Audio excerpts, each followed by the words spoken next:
Okay, Calvin Castine at, I think we're at Lake Forest something or other here in Living Plattsburgh. assisted facility, I Okay, think. okay, assisted living, yes. Here in Plattsburgh on part of the old Plattsburgh Air Force Base.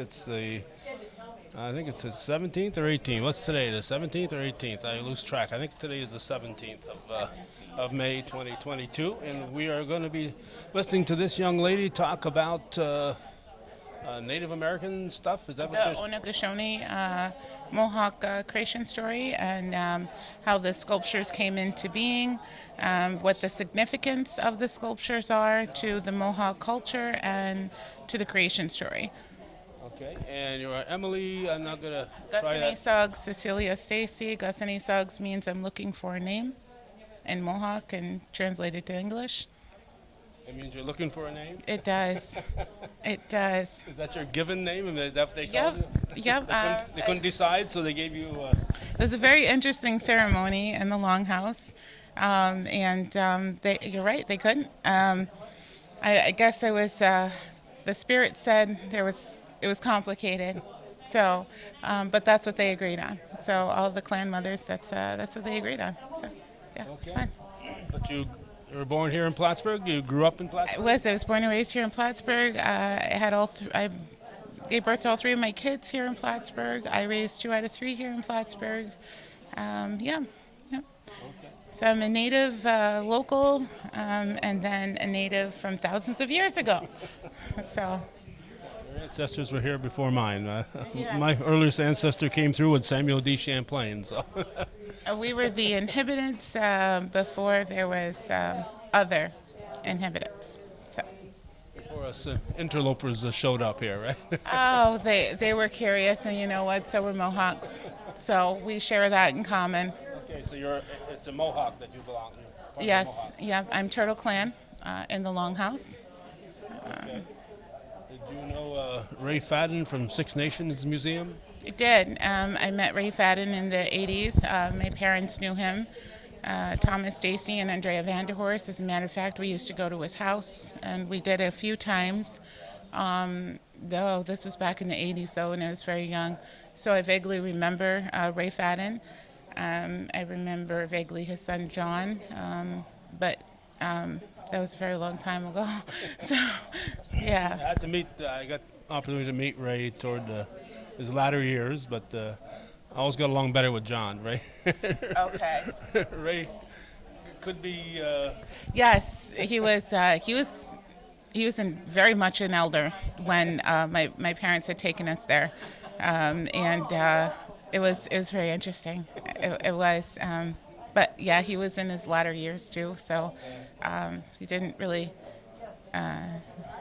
I don't know, I guess, but I was a little girl, so I didn't really interact with him too much. He just kind of sat and listened, and I don't remember exactly what that conversation was, but I do remember going to his house, and I remember meeting him, and yeah.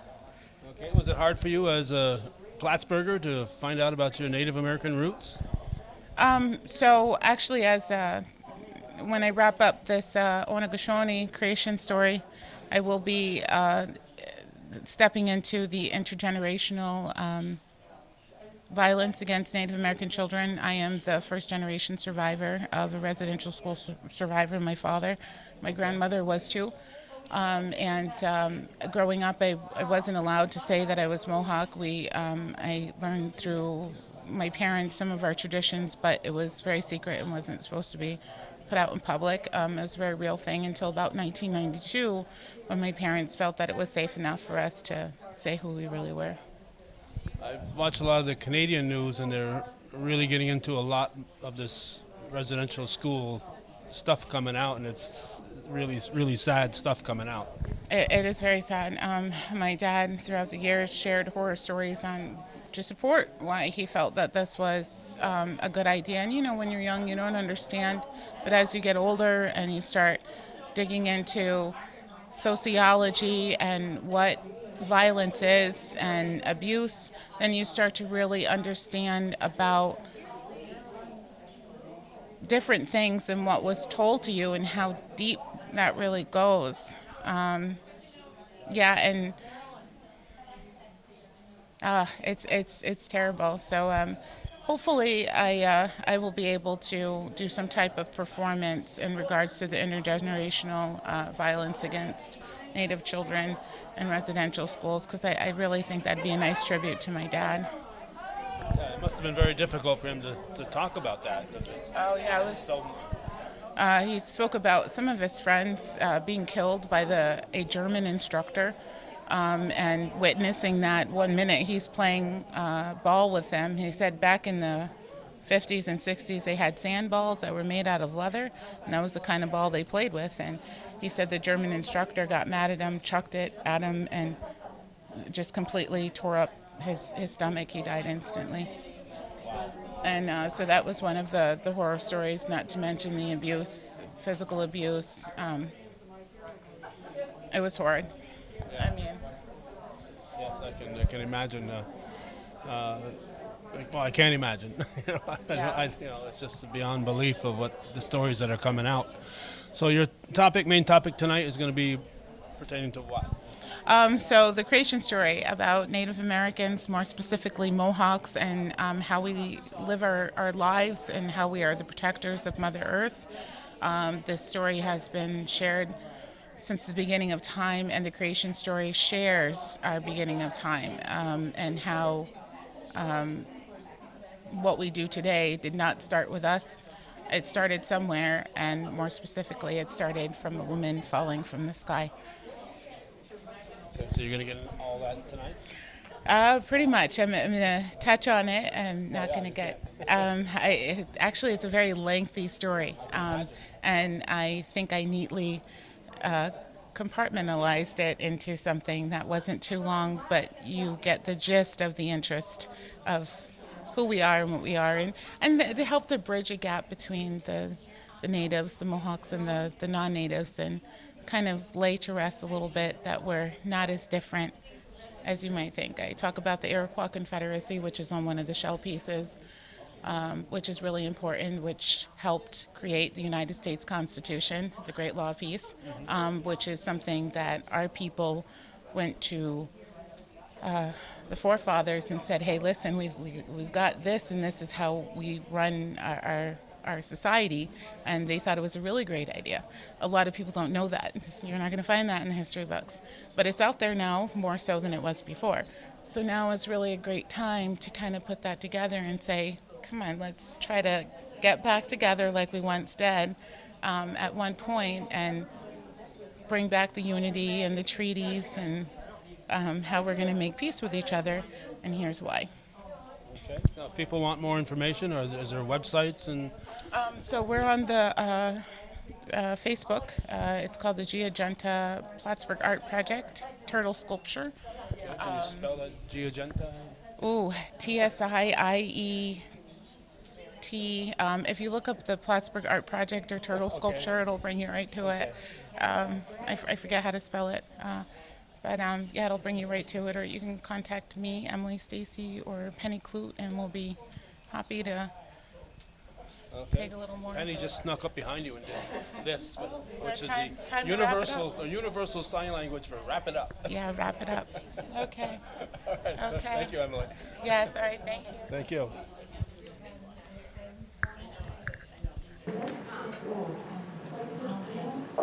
Good evening, everybody. I am Jerry Favreau, and I am president of the board of the Clinton County Historical Association. And we'd like to thank everybody for coming to our program tonight. The Clinton County Historical Association has had the privilege to work with the Haudenosaunee Mohawk Creation Story Sculpture Project, which is located at Peace Point Park down near the Plattsburgh Marina. This project began back in November of 2020 with discussions from some of the people in this room, including Penny and Emily and Don Papson and a few others. We believe, and somebody can correct me if I'm wrong, that this is the first artwork tribute to in Clinton County to those who came before us and who are still here. The committee, consisting of Penny, Don Papson, Emily, Julia Devine, and many others, both native and non-native, have done an amazing job of bringing this important story to the public.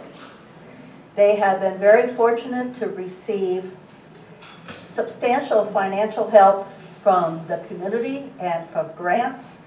People have really stepped up because they knew that this story needed to be told. Tonight's presentation is being made possible with funds from the Restart New York Regrants 2021 Mini Grants Program, a regrant program of the New York State Council on the Arts with the support of the Office of the Governor and the New York State Legislature, and administered by the Adirondack Lake Center for the Arts. And tonight we have Fred Balzac here, who is a representative of the Adirondack Lake Center, and thank you for coming tonight. The committee has worked with an internationally recognized Mohawk artist, Natasha Smoke Santiago, who is creating 3 sculptures, the Turtle, Sky Woman, and 3 Sisters. And Emily is going to tell you about their interesting story. Emily Stacey, tonight's presenter, was born to the Turtle Clan of the Mohawk tribe of the Iroquois Nation, also known as the 6 Nations of the Northeast. She has been actively promoting Mohawk history for over 18 years after starting storytelling about the Mohawk people at Mohawk Elementary School in 2004. And thanks to NISCA, Emily will be presenting her program to many other groups. I have a personal feeling about this project because my children on my ex-husband's side have Cherokee. My children on my side have Cherokee. I've had my DNA tested. And on their father's side, they have Cree. So it's really very touching to me that we've been able to do this project here in Clinton County. So please give Emily a very warm welcome as she shares her interesting story.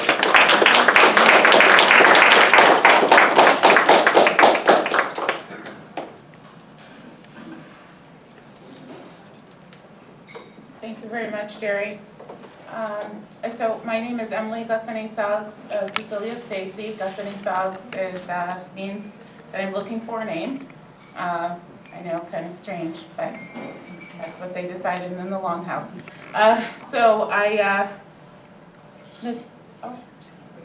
Okay. If you can't hear, tell us. Okay, thank you. I'm not used to speaking with a microphone. Natasha and I, when we started this project for the J Agenda, before I had a name, there was a lot that went into that. There was a lot of back and forth until one day I said, let's do a doodle poll, and we had Lauren Gagne, who's in the group, send out a poll, and then we decided on the name J Agenda, and there was 4 different spellings or something, but it means where one scoops the water. Through those conversations, we thought of how we were going to best represent the Mohawk people, that there wasn't going to be too much controversy. That was very important, not to upset anyone. This was supposed to be something that was going to be really great. So Natasha and I came together. We're both of the Turtle Clan, so what that means is, like, Natasha and I are actually sisters, even though we're not blood related, but according to Mohawk tradition and according to our clan, we're related. Natasha and I, we thought about a tree of peace, but then we said no, and the best way to represent that would be the creation story. While there are many versions of the creation story, I refer to it as something like telephone. You know, when you tell somebody something and then somebody tells somebody else, and then the story gets a little bit distorted 3 or 4 people later. So each family has a little different version of the creation story. So Natasha and I had a similar version of the creation story. So she and I came together to create the 13 shell tile pieces, and like Jerry said, with the help of donations from local people and from grants. We came together to do this. Who I am. My name is Emily Stacey again. My father is Thomas Stacey, he's Mohawk. I have two sisters, I'm the oldest of three. My oldest son is Emilio, and then my daughter Valerie, and then my son Robert. And like in Jerry's speech, I taught to pre-K kids in 2004, and I did a little Thanksgiving celebration. My sisters and I used to attend Longhouse ceremony when we were kids in secret. There's a reason for that, and in the future I hope to talk about the residential schools. But for this presentation, we'll keep it to this. And how I got my name, which was really interesting. The clan mothers couldn't decide what name to give me, and then they landed on Kasennisaks, which means I'm looking for a name.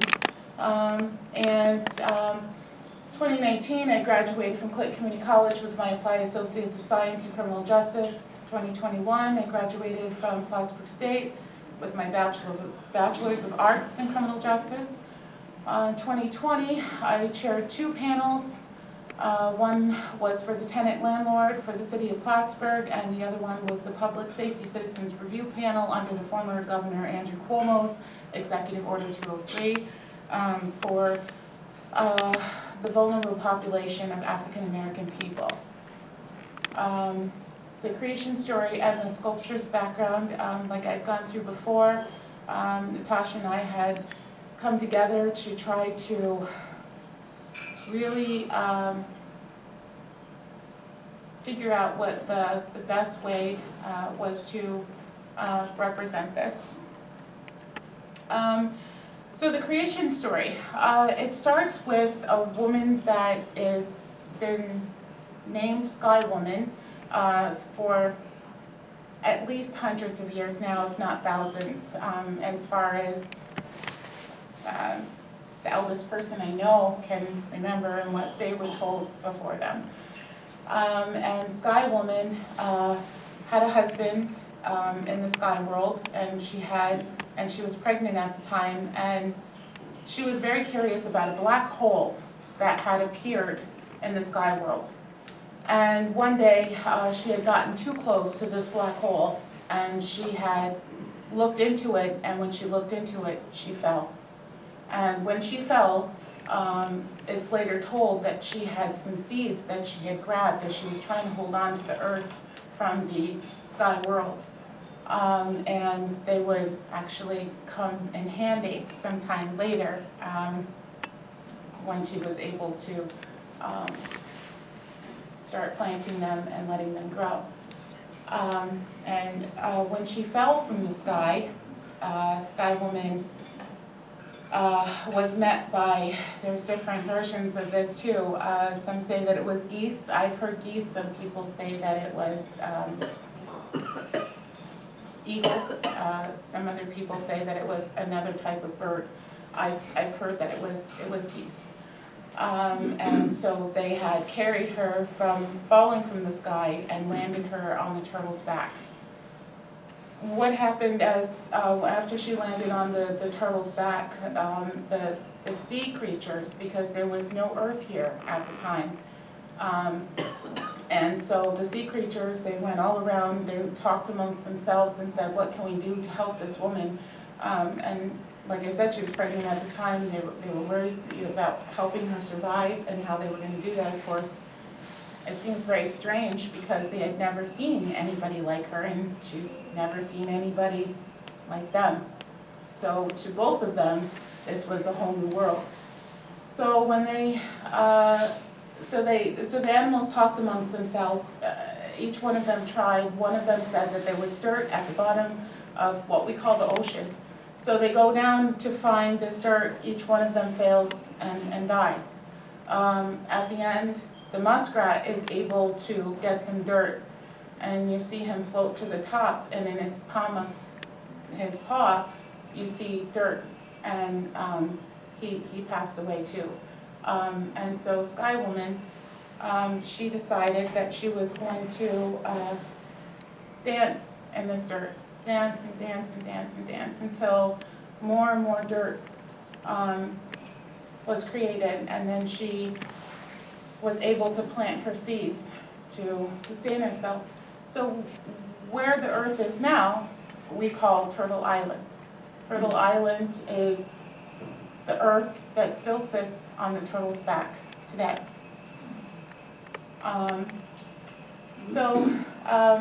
And there's more to the story. Sky Woman did have her baby. It was a girl. Sky Woman ended up passing away, and I'll get into more of that with the shell pieces. So this is the first piece that was designed, this shell piece of the fish represents the Thanksgiving address, which is coupled with the creation story, and the Thanksgiving addresses 13 shell pieces specifically to give thanks to, but not limited to. We give thanks to everything, every living thing, every person, every grass, every tree, everything, every flower, everything, even the stones. The meaning of the fish was to cleanse the waters and to nourish our bodies. And each one of these shell pieces, I say we have to give thanks, because that is part of the Mohawk tradition, is to give thanks for everything. Grandmother Moon. Grandmother Moon is said to be Sky Woman. After she passed away, her spirit went into the sky, and she became the guardian of women and children. And she's also known to light up the sky and to protect us. This one doesn't have a little flasher, but on the left, I don't know if you can see it, but there's two little stars, and the left is me, and the right is Natasha. So that's our little mark together. And the thunderers are thunder beings. So the thunderers are supposed to be the men. They represent the men in their place, and they're known to have strong, deep voices. And they are the grandfathers of the people that come after them. The history tells us they also bring the rains. So like thunder and lightning, right? When it thunders and when it lightnings, usually have rain. So that all comes from the thunderers and the thunder beings. And it says that their voices ward off evil too. So if you hear thunder and lightning, it could mean something. I don't know. But we all do get scared though, right? When we hear the thunder clap and then we see the lightning, that means go inside, like, right? So there might be some truth to that. I don't know. The strawberries. So the strawberries are very sacred in the Mohawk culture.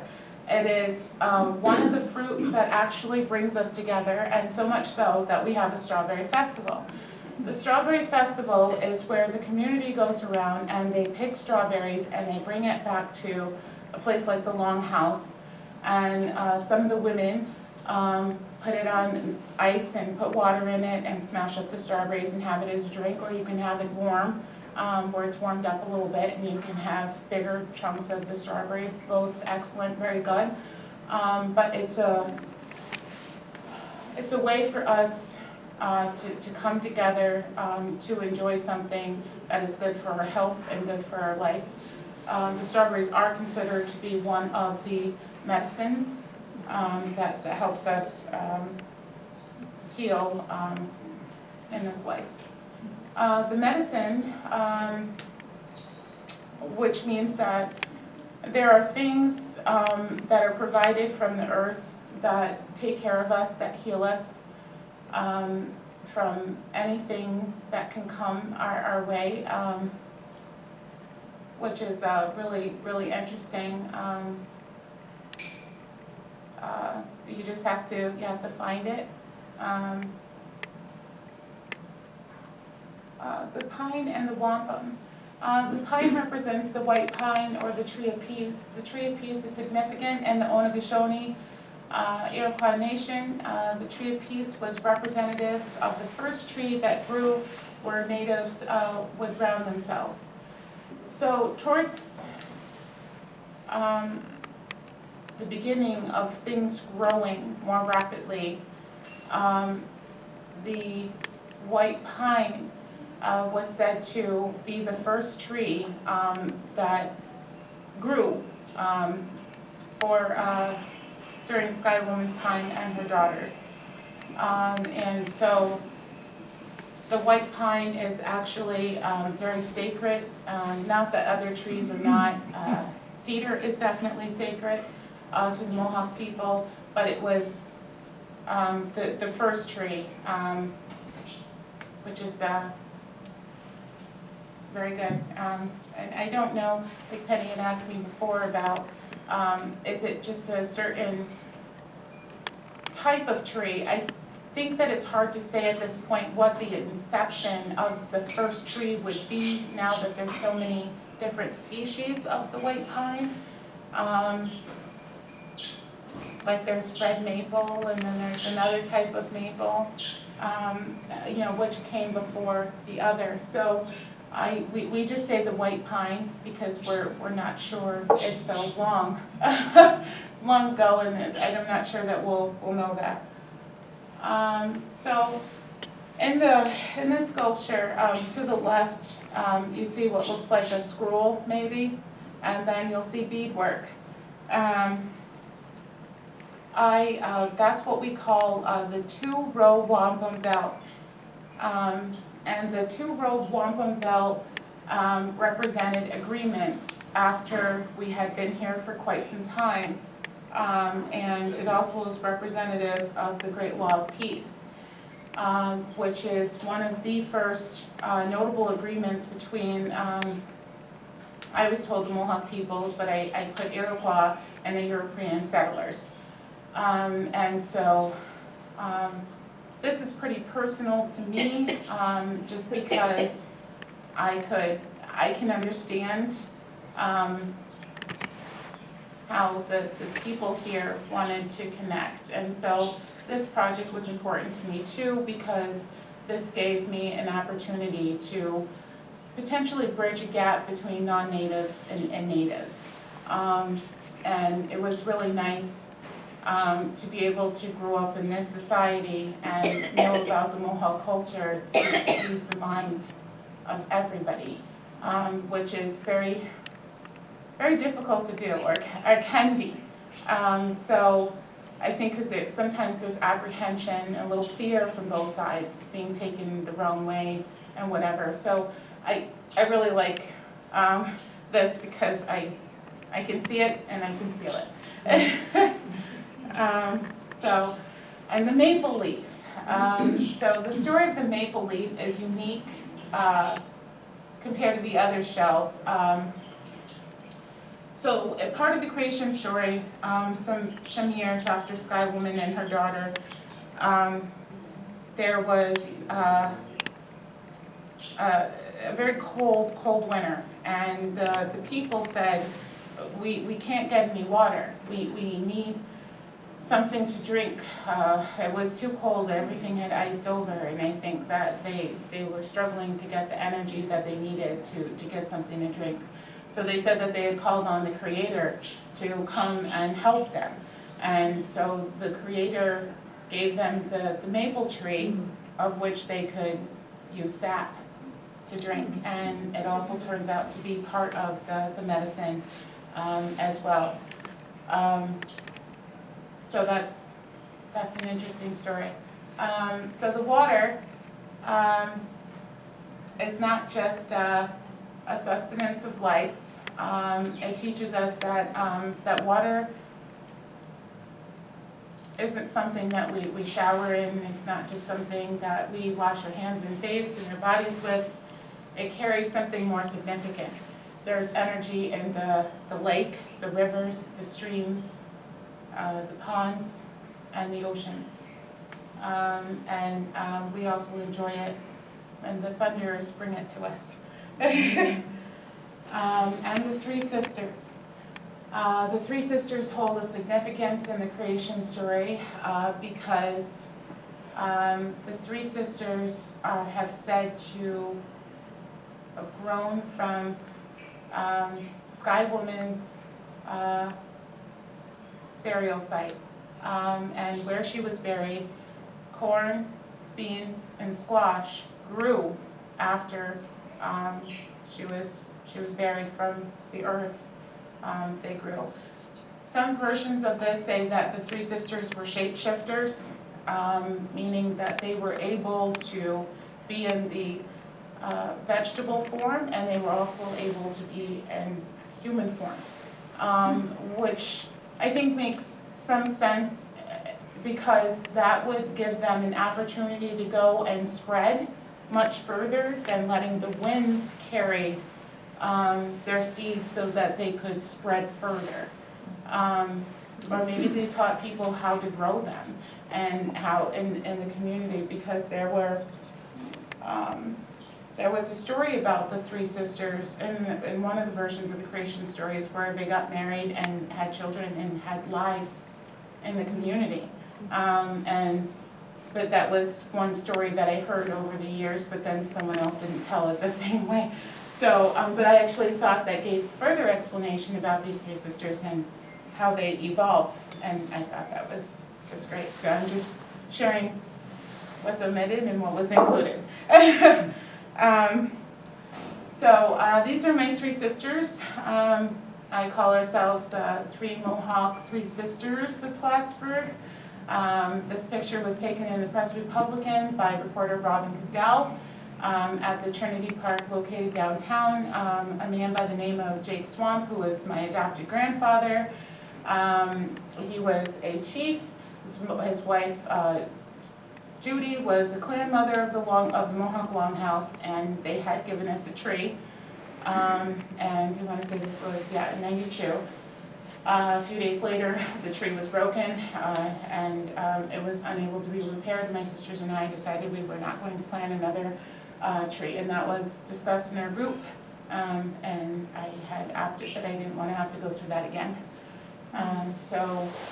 Should that happen. So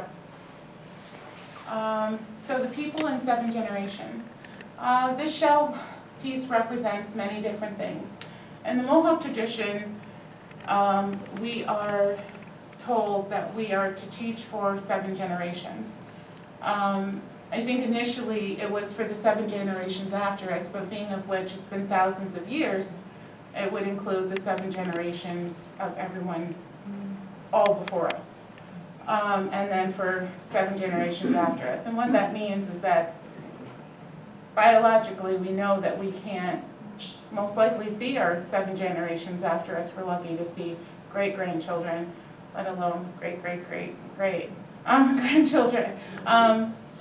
But the message is to be so loud and strong and clear about what our intentions are and what we should do to protect the earth, that there's no mistake in the next generation what their responsibility is to. The people.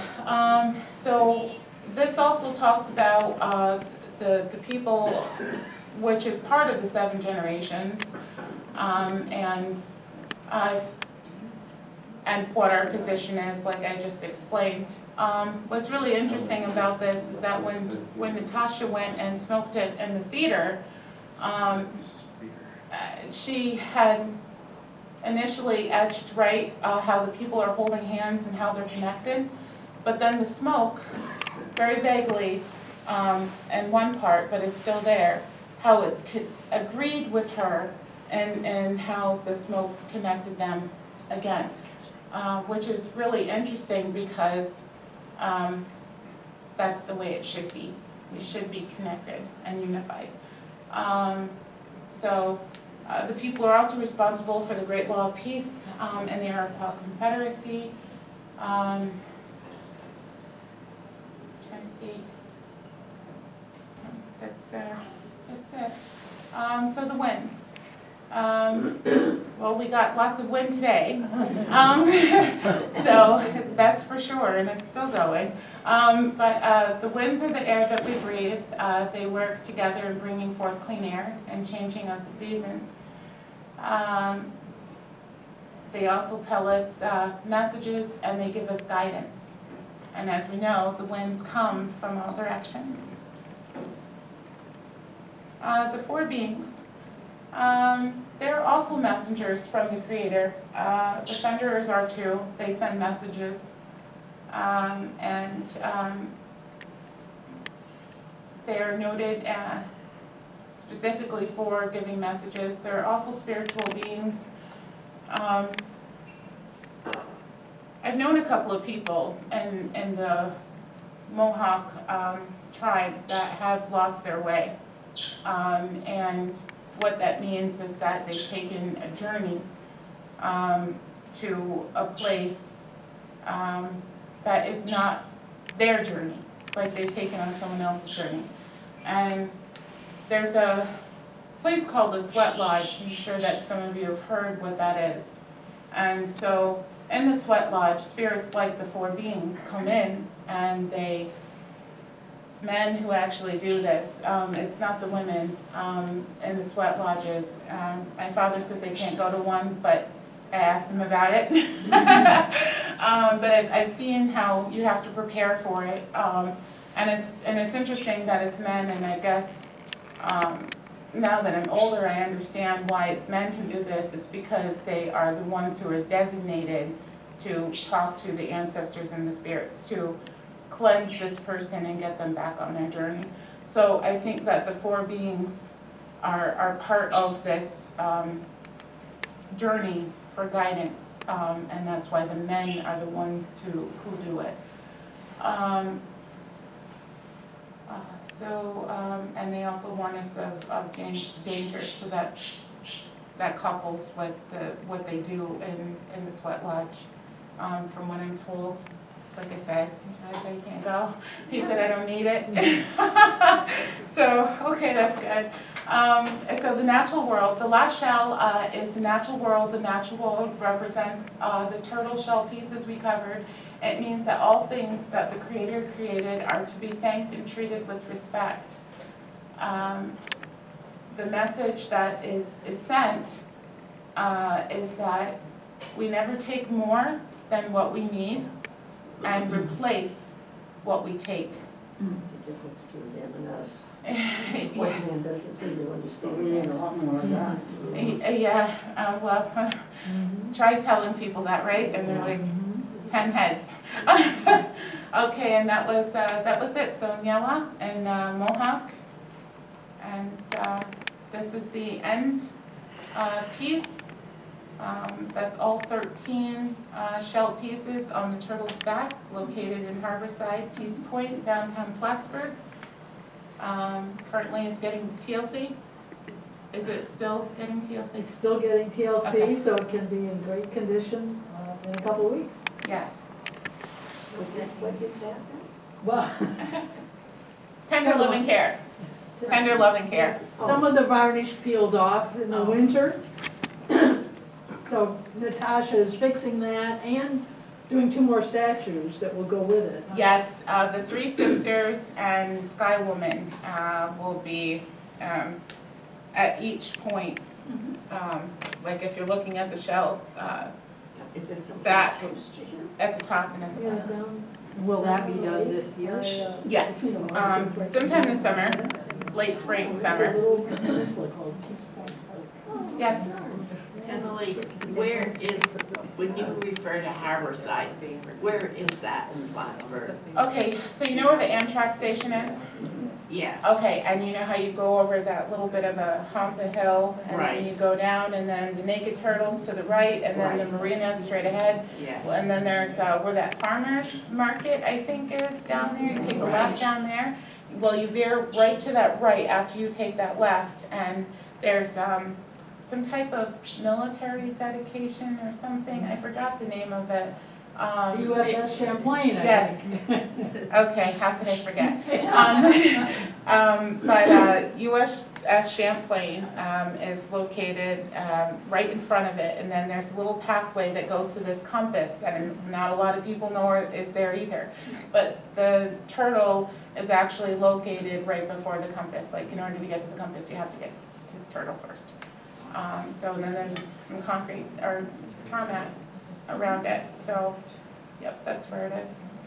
Yep, Thank you. you're welcome. And it would be nice, we should get like some kind of mat maybe, that kind of, Yeah, once it's all Zooms done, in, yeah. yeah. let's work on I that. have that printed out, what you just did, on a page. Well, why don't I get? Yes, I know. Yes, come on. No, you can say So much to that. remember. Somebody asked and get something printed out on a page. We're So, doing yeah. two this is Penny things. Clute, she's the project coordinator or manager of this, so she's, has a lot of the technical information about what they've been doing here. So it'll be, excuse me, a sculpture grouping. This is the turtle. And Peace Point Park is between the marina and the water filtration plant. It's a little spit of land, and there's a nice park there. They had, Frank Pabst used to have Yes. his boat there. Now it's cleaned up. But we're going to do, there's a sign there that's like the sign we posted, that's a photograph of it back there. There's a sign that gives a condensed, a shortened version of the creation story and the Thanksgiving address, when you're right there. And we're having another one made, kind of, it's a long way to answer you, Catherine. Yes. Having another one made that will be a key to the meaning of each of the 13 pieces.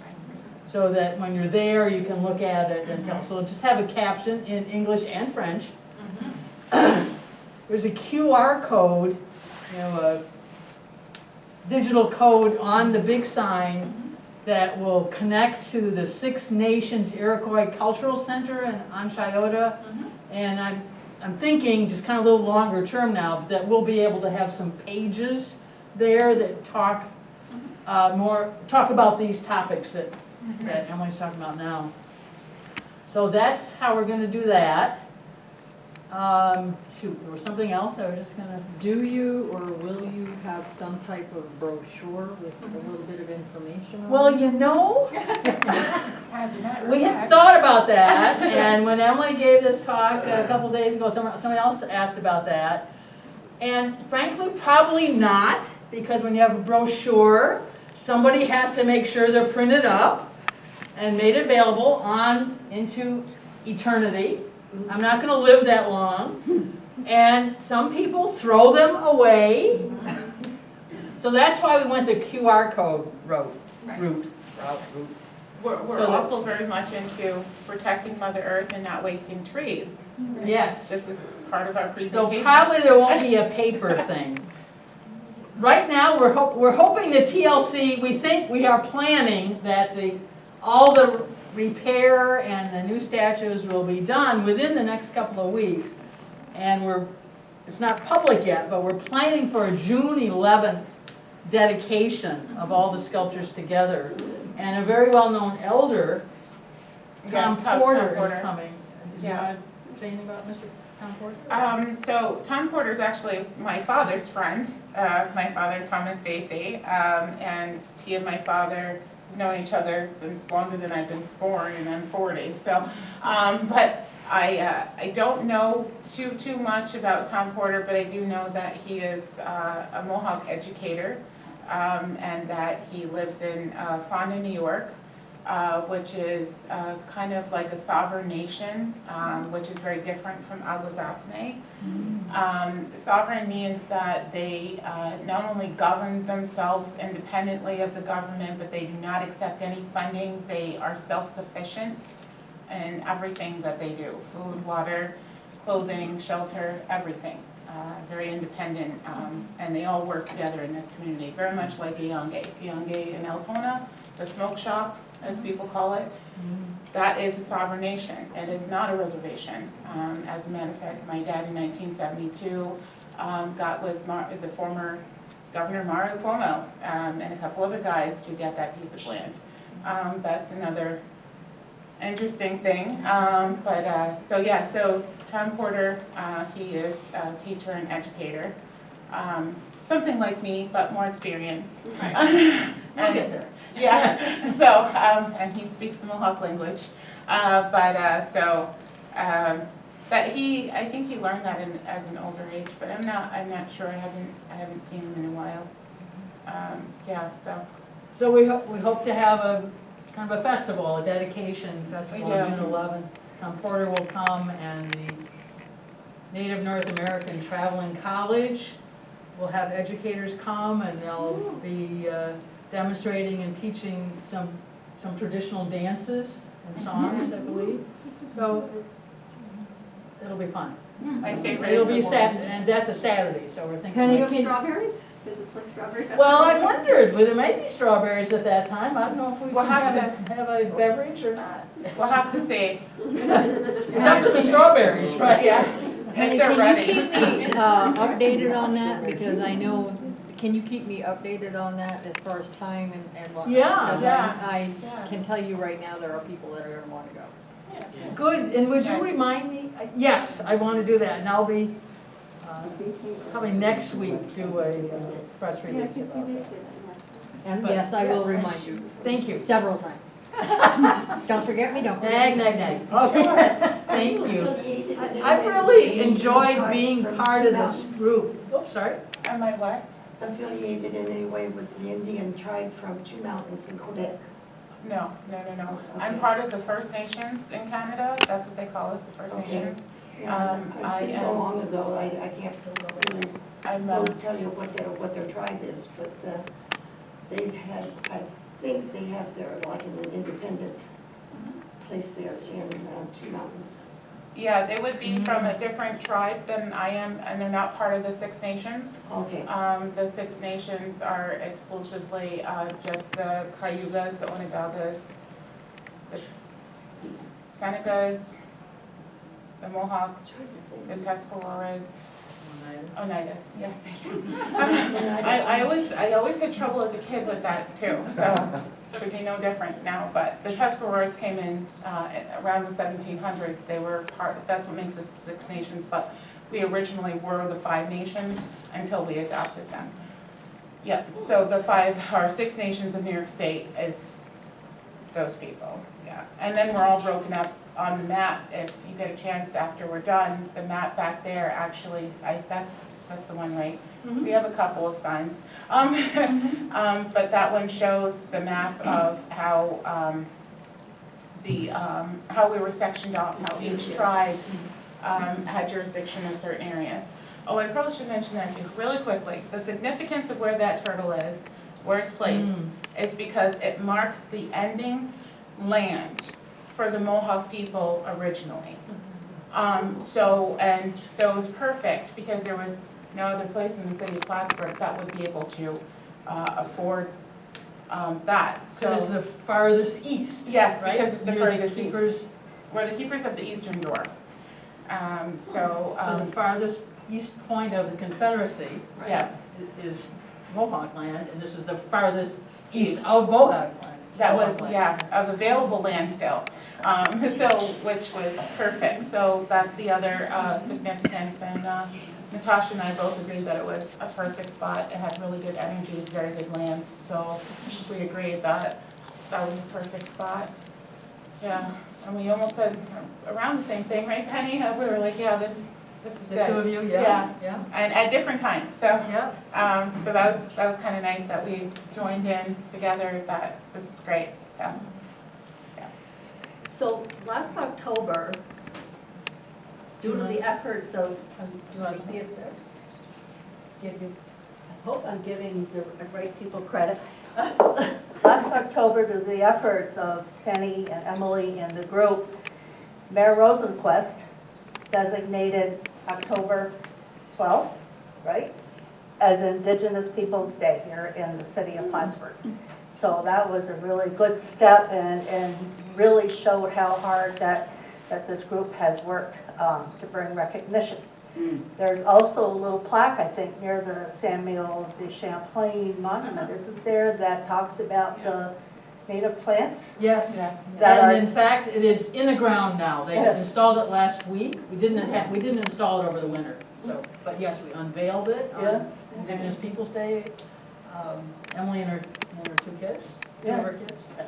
So they didn't just do this, they've been doing a lot of other things, they have plans for education and whatever. There's also going to be at CCHA, there's going to be a little display, a little exhibit there on their project. It's kind of in the works right now, I don't know if it'll be ready for a museum weekend, some of it might, but anyway. So if you come to the museum, you'll be able to see a little bit more about the story. So they work really hard. We got to give them really credit for what they have done for the Native American people in our area. So, I know one more person I got to thank, and it's the man behind the camera. Yeah. I'm sitting there thinking, I didn't talk about Calvin. Calvin. Yeah, Calvin, Hometown Cable. He's been doing this for, let me see, I think it's close to 100 years now, probably. As long as, certainly as I can remember, and he can remember, and it'll be on YouTube? Yep.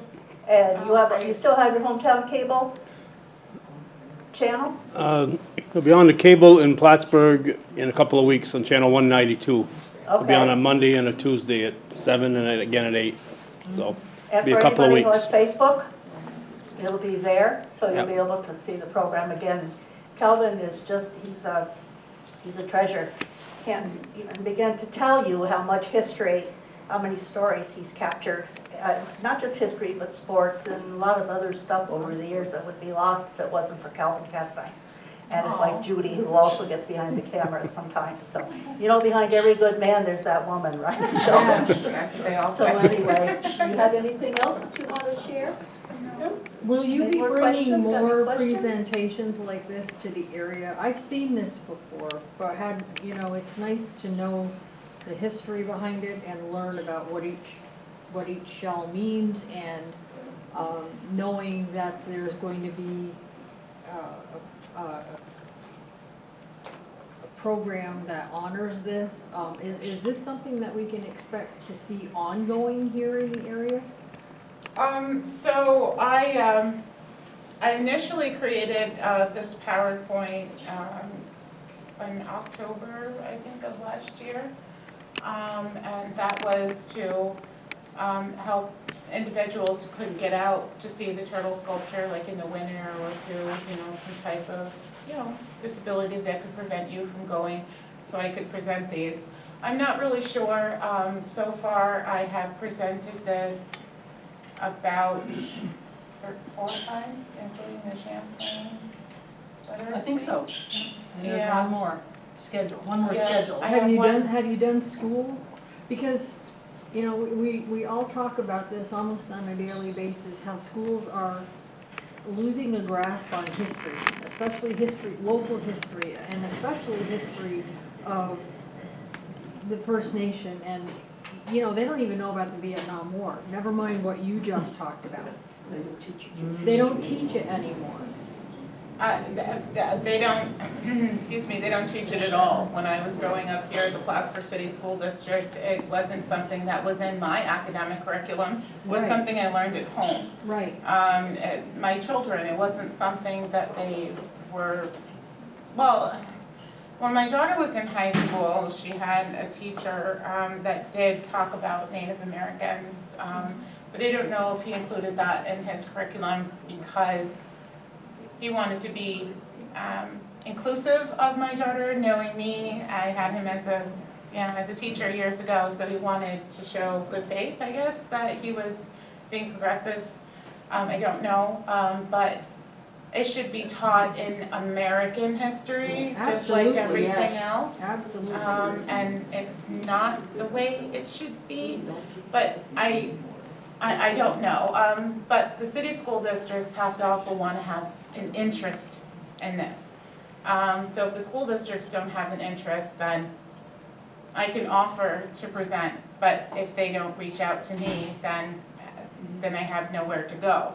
So, but that's okay, because this presentation you guys can share with other people about what your knowledge is. So they don't have to invite me. I love the story, I love the story of the Sky Woman. I just think It's very neat, right? it's very neat, Yeah. very neat. And, you know. Some of the local schools might make field trips also down to the, once everything is completed and. That would be nice. It would be, especially the city schools maybe. Right. Well, we've talked about our hope, there's not concrete plans yet, but our hope that the sculpture, now followed by Yeah. what Emily's doing and coming out and talking about these topics, that it'll continue and will expand, just as she was talking about feeling like herself being a bridge.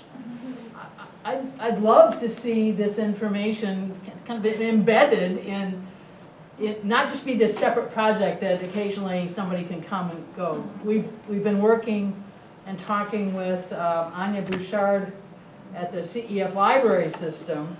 She's the outreach coordinator, and been talking with her about collaborating, just starting ideas about collaborating and providing indigenous knowledge and resources and speakers.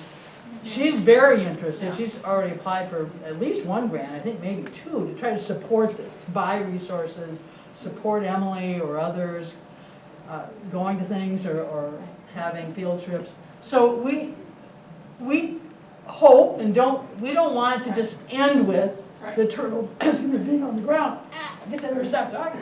And I know the public library has invited native speakers, one particular one from down in the Saratoga area. So it'd be great to have a local person that you don't have to pay so much for them to travel and all that kind of thing. But the other piece is, it'd be nice to do a presentation at the college too next year when the college students are back. Now, how many will show up is always a question with the college students. To know what's going on in this local community, because so many of them don't, you know, from Long Island and all the different places that. I can tell you from my personal experience, you know, being an alumni now at Plattsburgh State University, when I was an upperclassman at Plattsburgh State, I tried to open up the Native American Cultural Club for students like myself that felt out of place, that, you know, wanted a place to go. It was not welcomed. It was quickly deflated. So I said, okay, fine. So I don't think that even Plattsburgh State has an interest. However, just a couple months ago, there was a woman that wanted to, she was Dr. Michelle Bonatti, okay. She wanted to, the new Truth and Reconciliation. Yes, Justice and There's a longer name for it. Justice. Truth and Reconciliation Yes. Committee, yeah. Truth and Reconciliation, yeah. Yes. Yeah, PRC. okay, yeah, she reached out to us and wanted me to do a speech about racial healing. And I said, oh man, like where were you when I was in college? Just because that was not something that I experienced in college, and here I am a few months after being a post-grad, and this was what I was looking for. But that's okay, better late than never, so. So maybe for the future, there'll be more. I know, you know, I was in the education program and social work program as well, and really the emphasis was to try to teach, you know, young students about how to work with diverse communities. Right. So I would think it would be a very helpful, you know, visiting lecture person to come in and. I definitely think there'd be interest. I give my students extra credit to go, you know, and I'm a Right. historian, so yeah, I definitely think there'd be interest. Okay, I think about 3 years ago, they had like an all-day workshop. It was Native American author. Yes. If anyone recalls. So that was Yes. very Oh, well. Mark Yes. Burchett? We went, Yeah, yes. that I was not able to attend, unfortunately, but it was Yeah. very well-rounded. Yeah, and Joseph, wonderful. Joseph, There's yes. a lot of Yeah. famous. He was also at the public library. He's Yeah, from yeah. the Saratoga area. Yeah, Joseph. that was He's quite written a a ton few of years books. ago. Maybe like Yeah. 2018, I think it was. He's great. It was, and actually, just as an aside, that was part of the big read Yes, yes, in yes. Plattsburgh yes. and the Louise Erdrich book. Yes. That's a talk on statues Right, led to Don Papson and me and right. forgetting the name of, who's the pastor that, and it led to the project Nicole? that Yeah. preceded this Okay. at the Samuel de Champlain Monument, where we Right. ended up not trying to tear the statue down, but putting, writing and putting up a sign with Mohawk consultants that corrected some of the inaccuracies, like the kind of headdress that the Indian standing below Sam has. So it was the big read and those talks that stirred some local people to just say, we can do something about this. That then led to this project. And when Joseph was at the regular public library, a lot of people were there. He sold a lot of books, so I think people have an interest in. So I think, so there are paths, aren't there? There are ways. I think people are interested, and they just need more motivation that you're doing to get people out. And to know that there's somebody who And for it to can come continue, because you out. can't just do things once. I mean, every generation needs, and every decade we need. Well, to that, Because you're like an authority on the topic, I mean, you don't have to answer if it's something that's like sacred or anything, but in the sweat lodge, I was just wondering, if you have knowledge of this, if there is a psychogenic plant that is used, like some use the mushrooms, or even some kind of marijuana, is there anything psychogenic within that sweat lodge setting? No, as a matter of fact, in order to go into the sweat lodge, you have to be of clean mind and body, which means that you cannot eat for 3 days, only water, no Tylenol, no blood pressure medication. You cannot have anything in your system other than water. And they are very specific in the sweat lodge because years ago, there was that woman, and I was actually angered by this, and yeah, in New Mexico, I think it was, and she was, I don't know what happened other than she did not do the natural process. No sweat lodge person would have told her that, she could have alcohol or any type of drugs or anything, only water, 3 days, no food, no fruits, no vegetables, nothing, for at least 3 days to prepare your body for this cleansing process. And the sweat lodge, it's just stones, it's a quiet place. Sometimes you can go with other people depending on your energy. If it's determined that you have a lot of negative energy, I won't say bad, but negative energy, like things clinging to you or things that you're clinging to from your past from trauma, then it's better you go alone with the men and they become warriors and protectors in case those entities come in.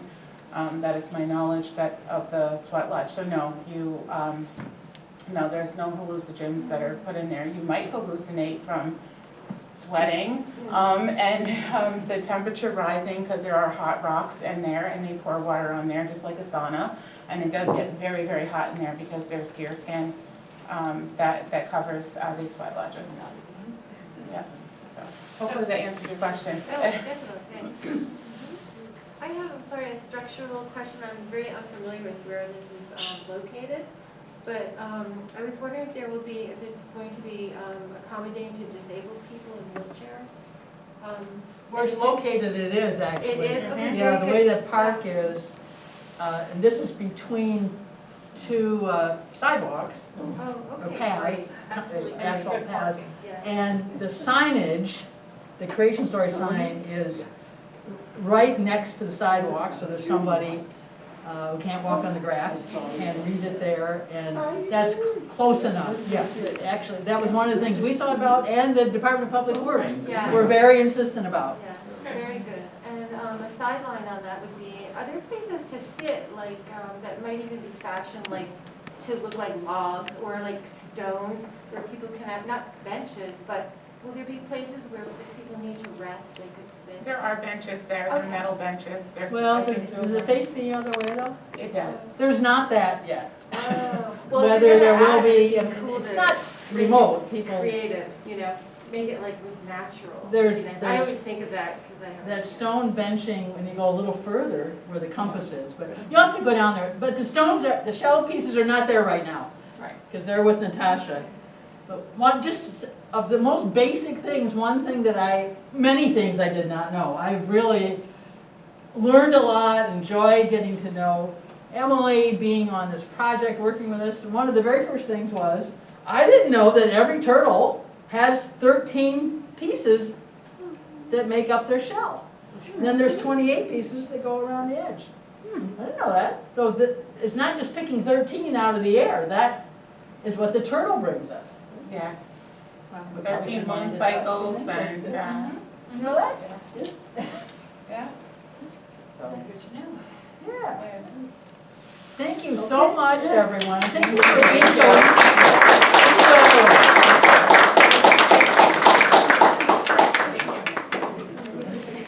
Thank you.